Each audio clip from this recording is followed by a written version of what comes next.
অবশেষে উচ্চ প্রাথমিকে নিয়োগ জট কাটল। 14,052টি শূন্য পদে শিক্ষক নিয়োগে ছাড়পত্র দিল হাইকোর্ট। আগামী 4 সপ্তাহের মধ্যে মেধা তালিকা প্রকাশ, তার পরের 4 সপ্তাহে কাউন্সেলিং করে নিয়োগ, নির্দেশ ডিভিশন বেঞ্চের। এরপরে শিক্ষা দফতরের তৎপরতা শুরু হয়েছে। পুজোর আগেই নিয়োগের ইঙ্গিত শিক্ষামন্ত্রীর।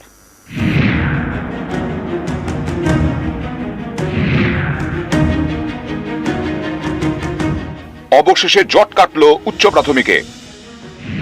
14,052 পদে নিয়োগের অনুমতি দিল কলকাতা হাইকোর্ট। 4 সপ্তাহের মধ্যে নতুন করে মেধা তালিকা প্রকাশ করার নির্দেশ বিচারপতি তপব্রত চক্রবর্তীর ডিভিশন বেঞ্চের। এর জন্য নতুন করে ইন্টারভিউ ও পার্সোনালিটি টেস্ট হবে না। যা আগে হয়েছে তার ভিত্তিতেই মেধা তালিকা প্রকাশ করতে হবে। আদালতের এও নির্দেশ, মেধা তালিকা প্রকাশের পরের 4 সপ্তাহের মধ্যে কাউন্সেলিং শেষ করে নিয়োগ করতে হবে। স্ক্রুটিনির পর এসএসসি যে 713 জনের নাম বাদ দিয়েছিল, তাদেরকেও মেধা তালিকায় অন্তর্ভুক্ত করার নির্দেশ দিয়েছে হাইকোর্ট। টোটাল 14,052 জনের তাদের প্রত্যেককে মেরিট লিস্টে রেখে তাদের প্রত্যেককে কাউন্সেলিং করাতে হবে। ব্রাত্য বসু লেখেন, সম্পূর্ণ স্বচ্ছতা অত্যন্ত দ্রুততার সঙ্গে নিয়োগ প্রক্রিয়া সম্পূর্ণ করতে চলেছে স্কুল সার্ভিস কমিশন। আশা করি দুর্গাপুজোর আগেই হাসি ফুটবে কর্মপ্রার্থীদের মুখে।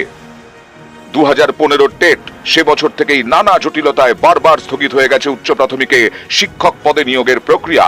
এক গুচ্ছ অভিযোগে মামলা হয় হাইকোর্টে।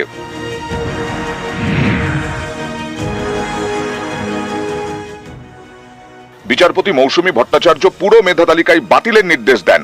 তারপরেও নানা জটিলতা, মামলা গড়ায় ডিভিশন বেঞ্চে। গত বছর বিচারপতি সৌমেন সেনের ডিভিশন বেঞ্চ নির্দেশ দেয় কাউন্সেলিং চলবে, কিন্তু আদালতের অনুমতি ছাড়া নিয়োগ করা যাবে না। এরপর মামলাটি চলে যায় বিচারপতি তপব্রত চক্রবর্তীর ডিভিশন বেঞ্চে। গত 18 জুলাই শুনানি শেষ হয়। বুধবার রায় ঘোষণা করল হাইকোর্টের ডিভিশন বেঞ্চ, দিল 14,052 পদে নিয়োগের অনুমতি। নিউজ 18 বাংলা।